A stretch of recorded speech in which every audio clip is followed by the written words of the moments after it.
I present to you now our panelists, because we got to solve in the next 40 minutes all the infrastructure issues of South Texas. So there we go. Yeah, let's bring our panelists up. That's your seat right there, the first seat right there. All right, very well. Let's bring up Mark Dombroski with Brownsville PUB. Will be helping us out with some water and power issues. Beep beep, as I refer to him on the radio, because it's roads and highways and cars. Yeah, Pete Alvarez. Where are you, Pete? There's for TxDOT. As I referred to him lovingly on the radio, the powerful yet merciful Jim Darling, who is with Region M Water Planning Group. Come on, Jim. And Raul Cecin, with our Drainage District number 1, he's a big Cowboy fan, and he blew out his larynx screaming and cheering for the Cowboys on Monday night because of the 4 touchdowns. No, actually, you know what they say about Vegas? Stays in Vegas? Not true. He brought back some sort of virus. He can't speak right now. So we have Yvette Barrera, Assistant General Manager for Drainage District number 1. All right. So let me make my way.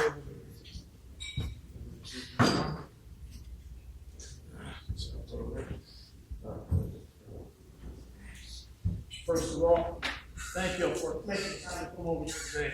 The mic's not. And the mic, great tool. We'll take care of that. Got it. I got it. Thank you so much. So we roughly have about 40 minutes, and I knew that Brian was going to throw me under the bus. If we go over, we'll see what we can do. No, we're not going to. So I do want to give a chance at the end to open up the floor if you have any questions. So let's cut to the chase. We have industry coming to Texas by the trillions of dollars potentially over one. Problem is, we need more water to cool off those hot computers, and we need a lot of juice to power those chip makers and all that. So, power and water. What do you say, Mark? With the Southmost Water Authority, you guys look at KURV. Let's start with water.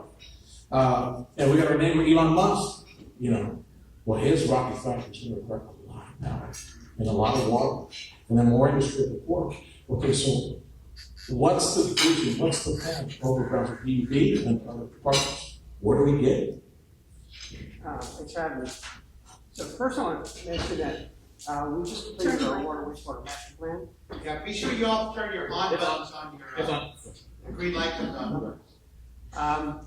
And right now, for our projections, we have enough water to meet our needs in I don't think 2045. it's on. That's 20 years. And that's a long time, but that's a short time when it comes to planning for water. Let me do the reporter's thing, Mark. Start over. 3, 2. Great. As I was mentioning, at Brownsville, we just prepared a water master plan. We have enough water needs to the year 2045. And while it's 20 years, that gives us enough time to plan for the future. So we are looking at new water needs. SRWA, or Southwest Regional Water Authority, which is truly the only regional, and it's the largest desalination plant here in South Texas. It's about 10 million gallons per day is our treatment capacity. We're producing about 7 million gallons per day. We're trying to get that up to 10. It was built in 2004, about 21 years ago. We're looking to expand that to get to 10 million gallons per day and then expand it to 20 million gallons per day. Just putting cost us a little less than $30 million in 2004. Our current estimates to get to 20 is $223 million.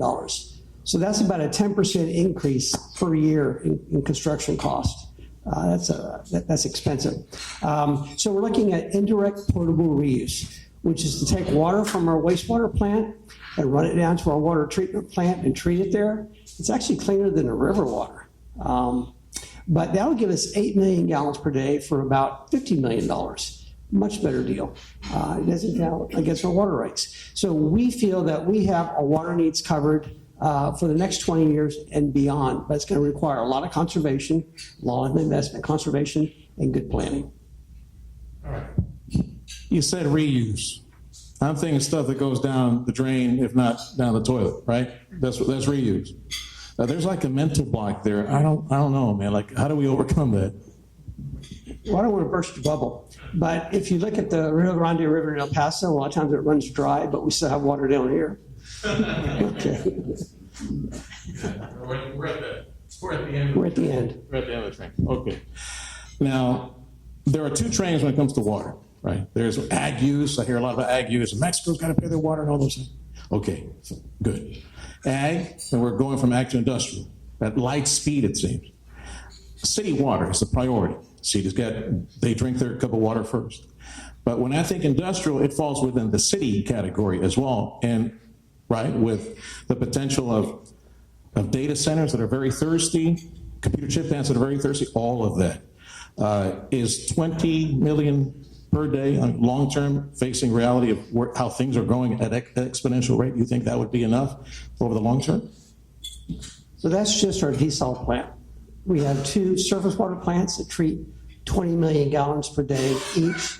So we have almost 50 million gallons per day of capacity to treat. Right now in Brownsville, our customers demand between 20 and 22 million gallons per day. So thanks to the people at Brownsville years ago that were planning for today. It's now our job to plan today for tomorrow. Let's talk about power now. There was a project that was supposed to kick in Brownsville, never did. You know, we sure could use a lot of power generation, or maybe set up a brand new big fat cable from Corpus down to us, right, to get more juice. So how do we solve that power situation so that we're ready for industry? We can send our EDC people out there to recruit, but hey, we're ready. We can tell them we have the power for them. Sure. Growth for growth. So unprecedented growth here in the Valley. We meet regularly with hydrogen production companies, LNG companies, cold storage, data centers, and they're all demanding a lot of power. Any one of these customers demand between 50 and 200 megawatts of power. Just put that in perspective, our current load is about 320 megawatts per day. That's our peak demand. So we're talking about, one customer bringing in a third of additional power for our needs, or even doubling it sometimes. And for planning on that, to build new power production, rule of thumb, about $2.5 million per megawatt. So you can see it's going to take hundreds of millions of dollars of investment to put the power down here. The good news is we have lots of power already anytime the wind blows. In fact, most hours of the day, power is pretty cheap in the Valley. It's that when the power stops, that we have to have our power here in our load zone. And the way we address that is new transmission build out. If we had better transmission lines going out, we could export that wind power to the load zones, Houston, San Antonio, Dallas, Austin. And when the wind doesn't blow, we could import power in, and that would levelize the prices. So we're working with ERCOT and with our regional partners, AEP, Sharyland, STEC, to bring more transmission into the Valley. There's a rule in physics that energy weakens with distance. And if you looked on the map, we're at the very end. And so it's important we build larger 345 capacity lines and build lines that go east-west as well, because redundancy is what can ensure we have power. For the future, how much do you think nuclear power might provide us more juice? I'm a big believer in nuclear power. I came from Austin Energy. We were partners in South Texas nuclear power plant. What's exciting is small modular reactors. We've had some interest. We had some folks come talk to us about that. I think that's the future. We're going to see that coming here in South Texas, especially the Port area. But we just have to accept nuclear as it's a non-carbon emitting fuel. I think that's the future. I was looking for Valerie, but when her ties to Texas A&M, we got a tour of that nuclear reactor at College Station. So I figured, hey, if the Aggies don't blow up Texas, they got a small nuclear reactor. We probably could use like 4 or 5 more for Texas. Valley's going, don't. No more Aggie jokes. And there was talk in Texas. I don't know what happened to that. They were talking at the legislature, right, to create 4 small nuclear reactors. I don't know if they actually passed it. No, yes, that they agree on providing funding for the 4. Well, they didn't specify 4. And in this last. They just created a fund for it? There's an office created. Okay, great. There's an office that has been created to try to develop some small nuclear reactors for power. Elon Musk has a rocket factory and a Starship factory that is going to require a lot of power, and we're hearing that he's going to develop his own power generation. Have any insight, any clue as to what he might be doing? Maybe he can put some power on the grid. So we are the water provider to SpaceX, but Elon hasn't talked to me about power. Wouldn't surprise me. His current provider is Magic Valley. And in ERCOT, it's a deregulated wholesale market, and so you can buy your power from anyone who sells it cheap. So it wouldn't surprise me if Elon jumps into business. He said Magic Valley Electric Co-op. Does he get like one of those refund checks on a yearly basis? Because you know what I'm talking about, right? They send you a check at the end of the year. Man, can you imagine the size of that check? My goodness, that would be good. Okay. As far as that transmission line, who forgot the valley? Who forgot the real South Texas where they got a big pipe of power going down to Corpus, but we still need to connect to the bigger power connection? Right, we do have some transmission, and they're building additional transmission. But historically, Rio Grande Valley has been about agriculture, small industry, and homes, and it grows about 0.5% per year in its load growth. And so what we had in place was fine. Over the last 10 years, you've seen industrial growth, the port, the SpaceX, manufacturing. We now need much larger capacity lines, and it takes anywhere from 7 to 10 years to put in a transmission line. And so we need to get busy if we're going to make that happen. Well, we'll touch on any, and hang on to your questions, by the way. I'll try to open up the floor in the last 5-10 minutes if you have any question related to power or water, and let's talk about roads. Pete Alvarez, our TxDOT engineer. Okay, my brother, name some of the big projects you're working on. And by the way, let me preface this conversation. We're going to make these gatherings a lot more interesting and engaging. At the very end of our conversation, Pete will stand here on the podium looking this way. He has brought a folder with about 3 or 4 different TxDOT projects. And you guys like at a wedding, with bridesmaids, he's just going to throw them back, and whoever catches them will wind up getting the contract. I thought it was a good idea. All right, Pete, some of the big projects you got going on. So Sergio, thank you for the opportunity. Some folks have referred to Pete Alvarez as the money man. There's nothing there. That's not true. No, not at all. We do have many projects that we're working here in our great RGV, and our area of responsibility is the southernmost 8 counties, and I think that's important to recognize, because we go from Zapata to Hebbronville, Falfurrias, Rivera South. That's our area of jurisdiction. When you start looking at major projects, I'm going to start in the west and go east, but we have several projects that are ongoing in Zapata and Stark County on US 83, which is one of the major roadways in and out of the valley from Laredo. So we're working on that, but we also have a project. In fact, we're going to have a groundbreaking here in a couple of weeks for State Loop 195, which is a relief route from Roma to Escobares to Rio Grande City.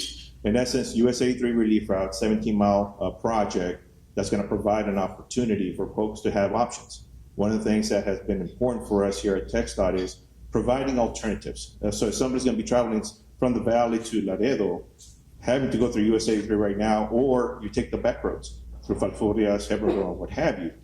In the future, in the very near future, we will have another opportunity of a relief route.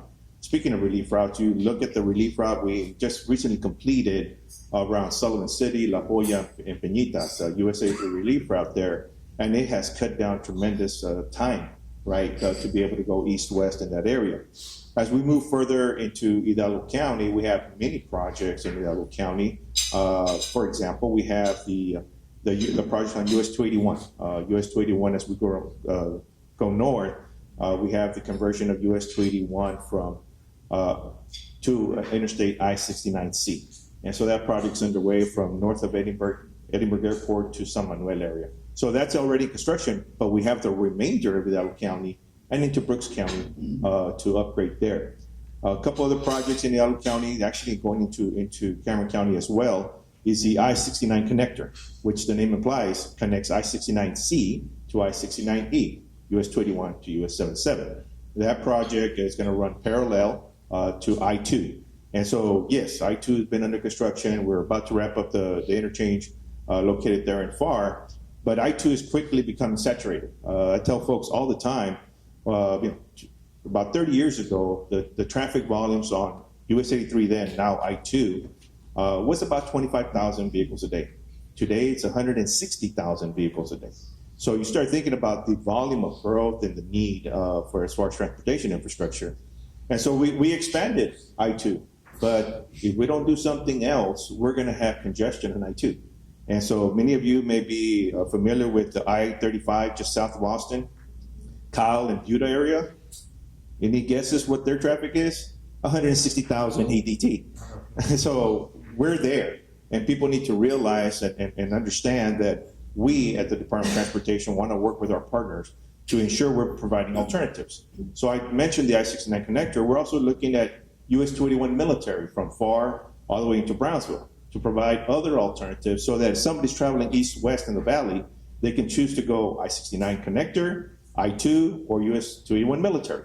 That's our intent and that's our goal. We have projects in the Donna, Edinburgh area, State Highway 68. Many of you may have heard. That's going to be a parallel route for I-69C. What does that mean? Well, that's going to be an expressway type facility from Donna, Valverde Road, más o menos, north to connect just north of the Edinburgh Airport. That will provide an alternative for folks in the Mid-Valley to be able to head north, if you will. And if, let's say the destination is UT RGV, head north and then cut across into the Edinburgh area. State Highway 68 is one project to the north, but we also have a State Highway 68 to the south, also known as International Bridge Strait Corridor, IBTC. That project is going to provide connectivity for 5 of our ports of entry: Ansalduas, Hidalgo, McAllen Hidalgo Bridge, the Pharr Bridge, Donna Bridge, and the West Progreso Bridge. These ports of entry will now be able to utilize in the very near future, the IBTC corridor to get to the interstate.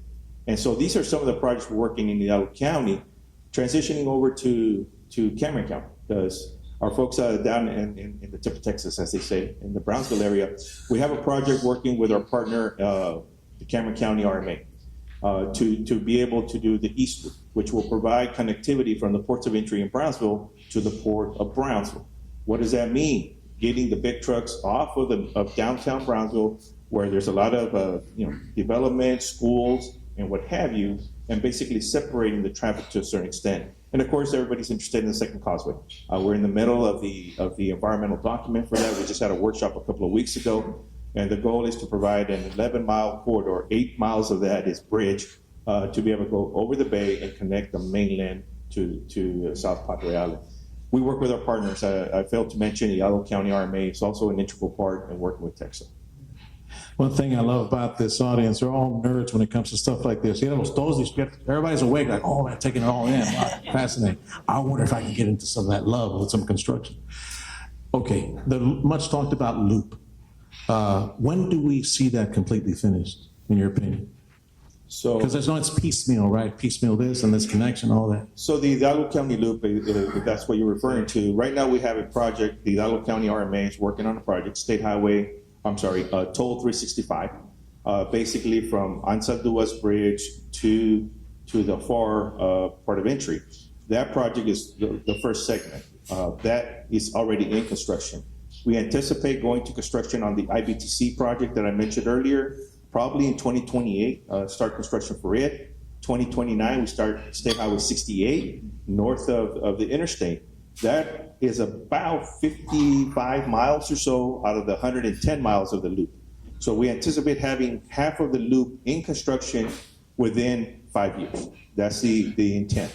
We're working closely with our partners to the west to continue to go through Mission, through Peñitas, Palmview Peñitas, and then north in time to the Edinburgh Airport. We're going to start working with the Hidalgo County RMA as far as the environmental process for it. If I had to guesstimate, and this is just a guess, I would envision that in the next 10 years or so, we would start construction for the entire route. There's Jim Darling over there telling you that I would do this over there and I would do this over there. Everybody knows you get around town on your bicycle, Jim, so just don't, yeah. Pete does a great job.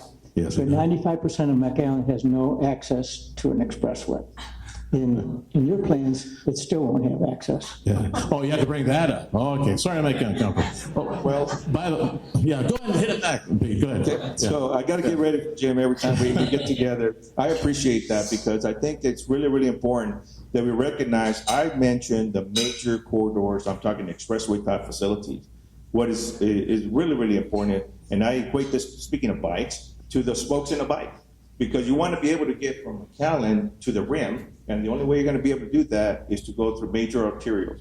Roads like FM 2220, Ware Road, Bicentennial, 10th Street, Conway in the Mission, Edinburgh areas. These roadways have to be upgraded as well. We at TxDOT have identified 100 roadway segments that equate to about $2 billion worth of needs to add capacity from a 2-lane to a 4-lane, a 4-lane to a 6-lane, and in some cases, like Ware Road, from 2-lane to 6-lane with a raised median to be able to ensure that connectivity to be able to get to the interstate.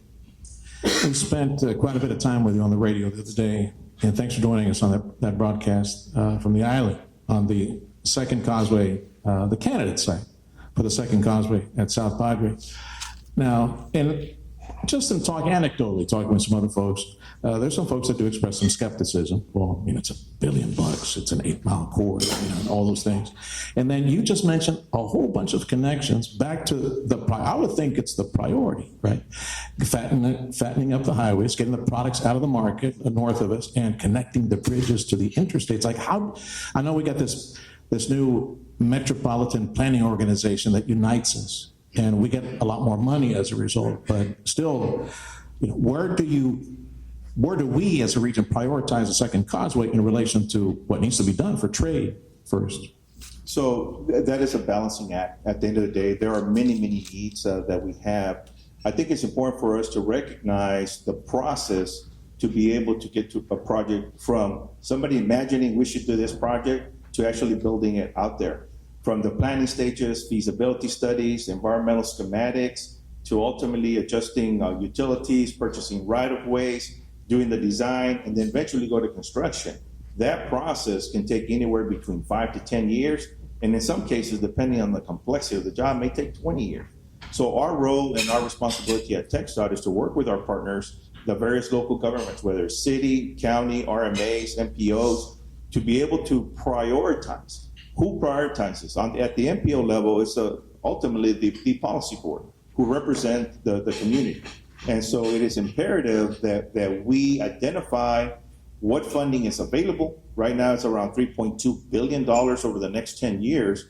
Well, I mentioned $2 billion just for added capacity projects. That doesn't include everything else. Yeah. And so we have a tremendous responsibility at the MPO policy board. I say we because I'm part of the policy board as well. To identify the highest priority projects, we need to look at what are the benefits of these projects. Safety is our number one priority at TxDOT, always has been, always will be. But we need to look at mobility, we need to look at connectivity, we need to look at economic development opportunities, we need to look at freight and trade and the ability to get things from the US into Mexico and vice versa. So we have a tremendous responsibility. It's up to that policy board with input from the community to help us identify which are the highest priority projects. Yeah, and the MPO. Of course, at the MPO level. Prioritizing all this. Or we can just go knock at Elon Musk's little house near the Starbase. Hey, say, would you like to buy an 8-mile bridge? Maybe name it after your mom? Something like that. Jim Darling. I have a question. Yes, sir. Turn on your mic. First, Yes, sir. okay, how many people notice the difference between driving down 10th Street and 2nd Street in McAllen, if you're from McAllen? 10th Street's a lot better, right? Smoother road and everything else, and 2nd Street's all those. Since they just did some fixes, yeah. No, tell them like you. So Jim puts me on the spot again. So 10th Street, also known as State Highway 336, is a state road. And so we at TxDOT have the responsibility to maintain, working with the city of McAllen and Edinburgh to the north, maintain that roadway. We went in and did, in conjunction with and support with the elected officials, a raised median project that allowed for better mobility north and south with less disruption. And so yes, sometimes folks will have concerns regarding raised median race medians as a whole, but we need to look at mobility and the race medians improve safety and that mobility. That's not the answer is, TxDOT doesn't let you put water and sewer under your streets. You don't see any manholes or anything else, so that's what causes all these lumps and bumps and all that in city streets. And if it's TxDOT, they don't allow any utilities in their streets, and that's a difference. I think somebody put some Tabasco hot sauce in Jim's chicken today, man. No, bravo, man. Jim, you're supposed to talk about water. All right. Oh, water. Jim Darling, the most merciful, powerful former mayor of McAllen, Region M Water Planning Group for working people. What is that, Jim? Why you spend so much time, and what difference will Region M make in policy? That's a Texas Water Development Board group. Texas Water Development Board lends to cities and gives cities money for water projects. And they don't want just all cities asking all the time, so they've created regions throughout the state. I think there's 13 of them. We're Region M. And we require all the utility people that provide water to get their strategies in the plan. We review them with engineers, et cetera. And if they want to be eligible for Texas Water Development Board money, state money, they have to be in the plan and approved by the plan. Okay. So, as an example, Pete's saying over $3.5 billion we know will be allocated to local road construction, water projects, specifically for this region. Where, how much? Well, the billions in this last legislative session. And so I've been going to a lot of meetings where we're talking about seawater desal. And those are big projects and take billions and all that. I've been to 3 or 4 meetings. The problem with that is the cost of water. I always ask the question after they give their presentation, because it sounds good, right? And it's water there. It's never going to run out of Gulf water. And it's usually between 10 and 13 cents a thousand. McAllen charges $10 and $13 a thousand. McAllen charges $2. And I don't know what Brownsville does, but I'm sure it's right in that range. And so all this stuff about desal, right now there's other available water and there's strategies. Desal, maybe for the rocket place or something, but it just doesn't work from a financial standpoint now, whether you have government money behind it. That's just an expensive alternative. I had a friend, just anecdotal observation, who said he knew of a project, I believe it may have been the Alamo water supply company. They broke down the project into several different contracts where they went piecemeal for it instead of one big fat $200 million enchilada. So like, is that the way to go when it comes to desal? Maybe find a cheaper way through different contracts? Yeah, water suppliers are divided into 2 areas, cities and then non-cities. We have water supply corporations, and everybody, like electricity, has monopolies to serve their customers within a certain geographical area, and it's done by the state. So you can't come over and say, I want this water company or this electric company to provide me with electricity, not the rent generation, I'm not talking about that, the line company, because they have exclusivity. Now, North Alamo is a rural water supply corporation.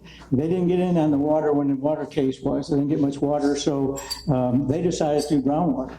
And they probably have the most successful groundwater operations in the state of Texas. I think they now have 8 groundwater desal plants. And what they decided to do, since they're so spread out in rural areas, they built multiple ones to save on the transmission problems that you would have in a large area. So they probably have the most successful groundwater operations in the state of Texas. I got to ask you about, I don't know if to call it emerging technologies, and this would be for you, Jim, or Mark. These water generators, they're very popular in Israel, for example. Out of thin air, they generate water. They got to add minerals to the water because it's not very drinkable because they have no minerals in it. But some of those emerging technology, is that a viable technology for us in South Texas? I think there's better alternatives. That's an expensive route. We have groundwater. We have river water. There's a lot of surplus river water. I got a list of irrigation districts that have been urbanized, still have almost 50% of the water rights, and had the worst drought of the century the last 4 years, and still they have water because they've been urbanized and there's not farming going on in those districts.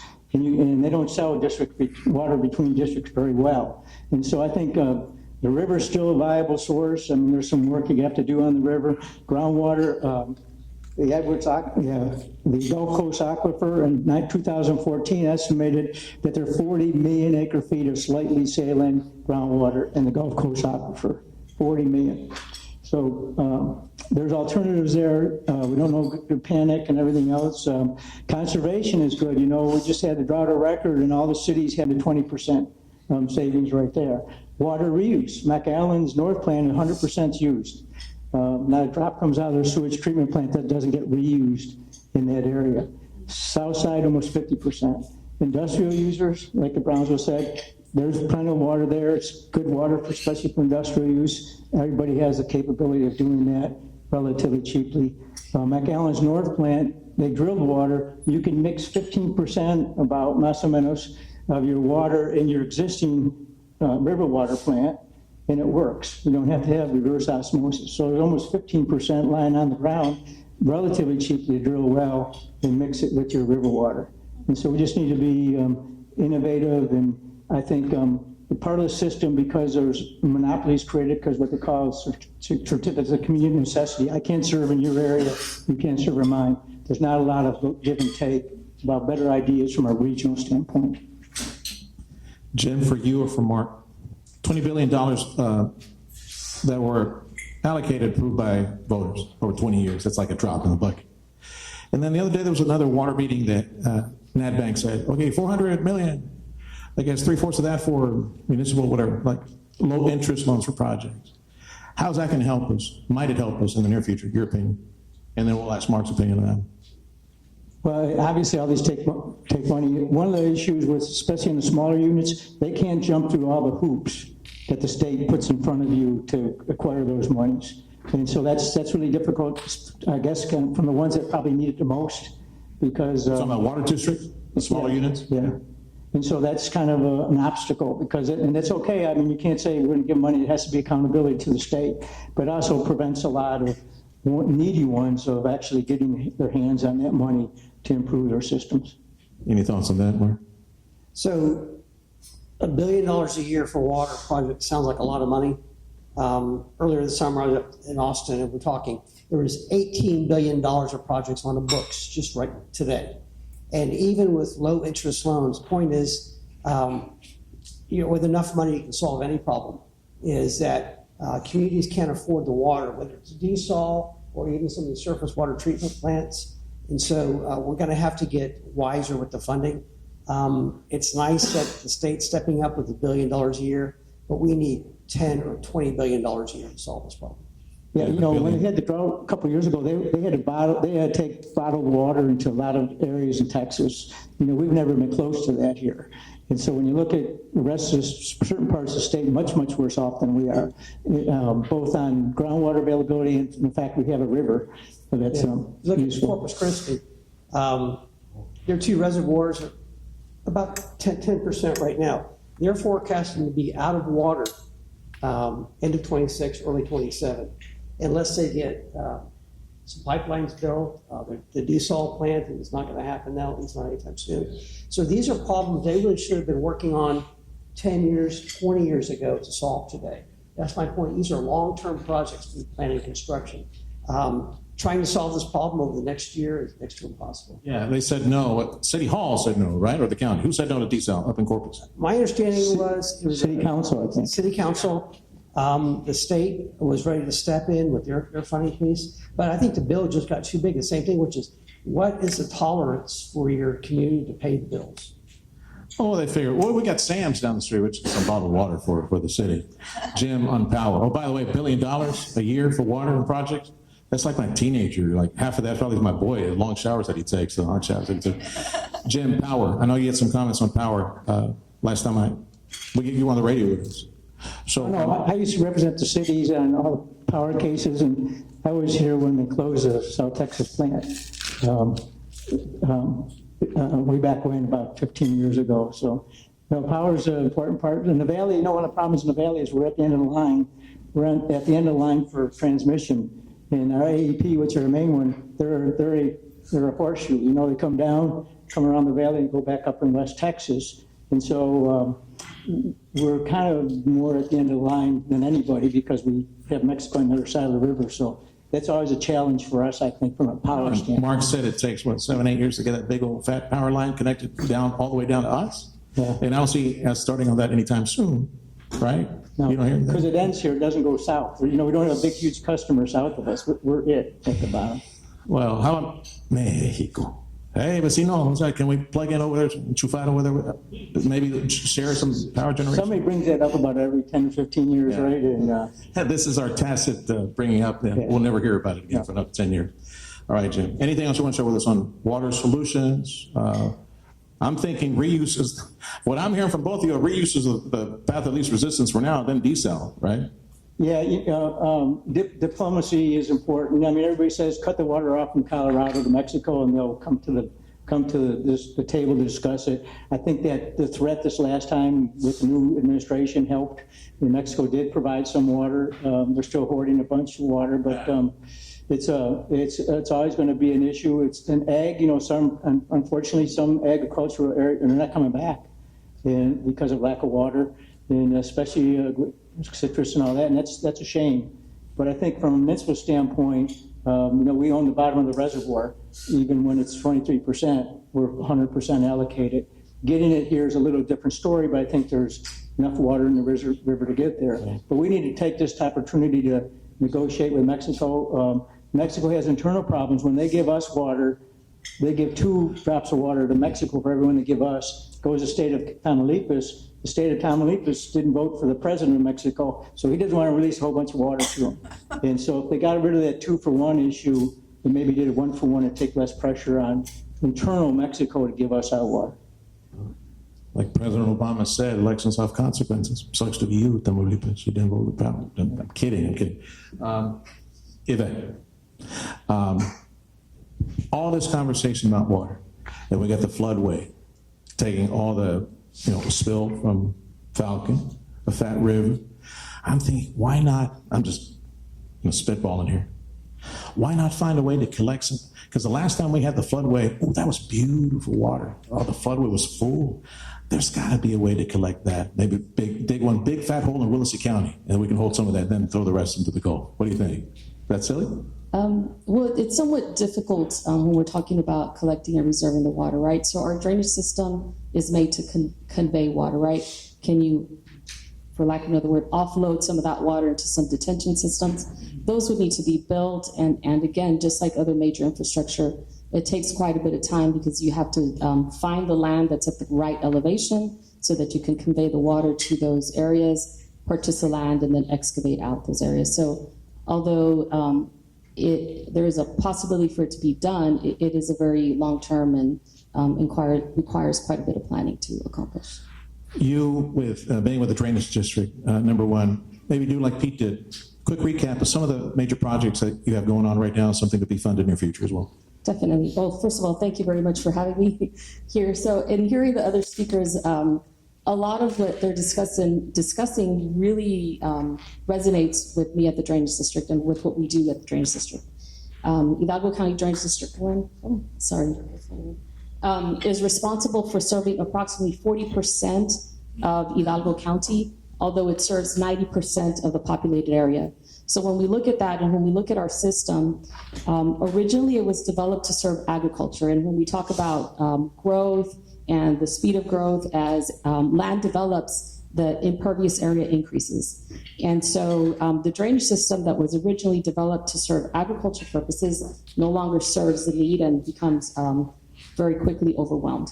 And so previously, again, the drainage systems were designed with approximately what we call a 10-year event, a rain event that has a probability of occurring once every 10 years. And that was ag, so that was very little impervious area. So as growth has occurred, our drainage systems have had to adapt to impervious area, which runs off very more quickly and in greater quantities. It's no longer absorbed into the ground and ends up in the drainage ditches. So we're charged with conveying that water essentially to the Gulf through our drainage ditches. And this also works working with municipalities as well. So their systems outfall to the drainage district systems, which connect in one area to the IBWC main floodway, which is one of our outfalls, to the Laguna Madre. Another is our main floodwater channel. The one furthest north is Raymondville Drain. And then we also outfall a smaller area of our system to the Arroyo Colorado. So we have 4 main floodways, but primarily the water is carried through the main floodway channel and through the IBWC floodway. So what we have been doing with the drainage district for the last, I'm going to speak maybe reference back approximately 10 years, we have been working diligently to increase the capacity of the system. What this means for us is buying additional right-of-way for existing drainage ditches and then widening our existing drainage ditches within the existing right-of-way that we have, or fee simple land that we own. This requires a significant amount of work in excavation, and so we often contract out that work, and we also do some of that work with our in-house forces. In 2018 and in 2023, there were two separate bonds that were approved by our residents. 2018 was after a large flood event. In combined, however, the two bonds are approximately $385 million of improvements for our area. And they improve approximately 430 miles of drainage ditches and add several hundred acres of detention ponds. Some of the projects that we've completed that we have seen recently, especially during the March 2025 floods that we had, that have shown improvements, I'm just going to highlight just a couple of them. One of them is the Mission Lateral, which flows north of 495. It starts on the western end of Benson Palm Drive and extends east into McAllen to Benson Road. It's about 7 miles of a drain ditch that was widened. And previous to that, in the 2018 flood, that ditch overflowed, and we saw a lot of flooding in those communities and in that 7 mile stretch. With the recent floods that we've had, we've been able to contain that drain water within that ditch. Another project is in the West Loco area. There was a subdivision, Las Visas and Chapa subdivisions, that had experienced significant flooding during the 2018 floods. We improved and excavated approximately 39 acres of detention ponds along with a drainage system and another outfall at the IBWC floodway that includes a gate and a pump. And so with these last rain events, those subdivisions were also free of flooding. So we see the impact by providing this additional capacity in the systems, what the improvements are and how that helps. One other project that we're very proud of as well is along the Raymondville Drain. We were looking at a grant-funded project through the Restore Act from the Department of the Treasury, and we were able to obtain $7 million in funding.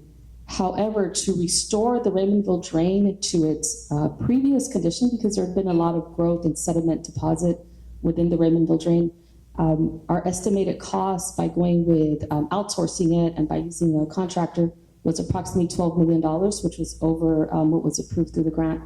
So we changed course and were able to construct that with our in-house forces. And so we recently completed that project as well. And it's these types of improvements, these large-scale type of improvements are what is needed in order to make the system work. Similar to what Pete was saying about TxDOT and being spokes in the wheel, the drainage system works in that manner as well. It's a twofold approach, right? Our system is man-made largely. We don't have a natural river that runs through different sections. We have lots of small areas that essentially are bowls. And so we need to be able to connect those areas, and the only way we can do that is through man-made drainage ditches.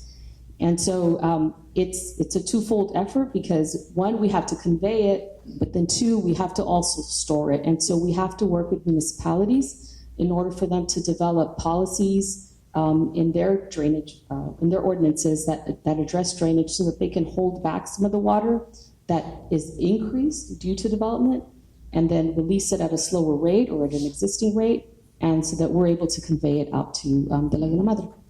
Just a sidebar mention as we close the panel and open up for questions. You good with questions, Brian? Attaboy. You're spending between $300 and $400 million in projects, flood remediation, retention ponds, things like that. One of the final questions I had for Raul Cecine when he was on the radio was like, put a price tag. If the governor could give you, somebody could give you a blank check, how much would you put on there in order to solve all the problems? He said he did a quick math towards the end. Like, you got 30 seconds, I told him. So $2 billion times 2, and cost adjustment, about over $5 billion, he said it would take to try to alleviate some of the flooding problems in the cities and in the county. Just a quick mention of that. Okay, Yvette, thank you. Yvette Barrera, with our Drainage District #1. Well, first question, Maestro. Yeah. So, you drive around Houston, you see Austin, you see Dallas, Fort Worth, and one walks away thinking, we're never gonna catch up in the infrastructure and population demand in those communities, in those regions. Are we there here? Are we there? Are we ever really gonna catch up with our infrastructure, with population demand, the way it's growing? Are you thinking traffic first, Brian? I'm thinking any of the infrastructure that we have. All right. You know, I think one thing the state has done that's hurt that is doesn't allow involuntary annexation. So we're getting a lot of subdivisions outside city limits that are being built with different requirements than the county, than the city. And I think that just manifests itself in more and more neighborhoods getting flooded because they don't have access to the system and going out where the cheaper land is. And so it's very, very difficult for then the city to try to catch up if they do want to annex something someday, if they had the permission from the property owners to do that. So I think we're seeing kind of took a step back, if you will, from a standpoint of overall drainage, especially in the new construction area. Well, you should be thankful there was, Mayor Ramiro Garza was going to violently annex McEdinburgh, I think is what we want to call it. Catching up with infrastructure, roads, I'm thinking, Pete. Yes, so I think that it is imperative, during the lunch, we talked about communication. And one of the things that I think is imperative that as we move forward, in order to be able to catch up, we need to have a better understanding of what the grand master plan is for each community. I'll give you an example. We've had situations that come to us stating, hey, we have a concern on this particular location because we have an industrial park that's right next to a residential area and a school. We're like, well, why are we not having a grand master plan where we identify areas for industrial, commercial, residential, schools, and other, so that we can better plan as a community, not just TxDOT, not just one city, not just the county. It's all of us understanding a grand master plan. You were chomping at the bit like you wanted to say something, Yvette. Yeah. Okay, yeah, so and it does take planning and it does take time. So to ask, will we ever catch up? Well, we have to keep improving. We have to keep doing work. We have to keep seeking grants. We have to keep seeking partnerships, having bond elections, using whatever resources we have available if we want to catch up. And so just to say, or to ask, will we ever catch up? We have to keep trying, and we have to expand the systems that we have. We have to work together. Communication is key. We've been working with TxDOT on several other projects on outfalls and taking a look and, okay, so we have to mitigate this additional rainwater that's coming to the system. So we've been working together, and I think through that communication and collaborative efforts with cities as well, we're going to be able to make progress. Brian was telling me he's telling me I'm number one or I got 1 minute left or one more question. One more question from the floor. Anybody? Hang on a second. Let me go down. Yeah, hang on. Let me take the microphone. Yeah. As long as it's not. I'm just going on, buddy. Everybody hear you. Thanks. Mark Vega, McAllen Public Utility. We can talk about my question with you, Jim, later. It's a legal question.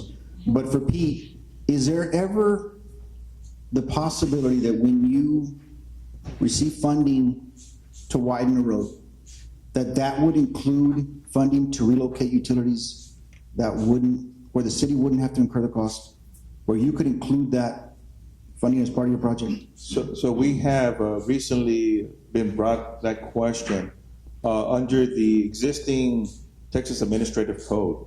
If a utility is in state right-of-way by permit, the responsibility to adjust is for that utility owner, whether it be a city or another utility.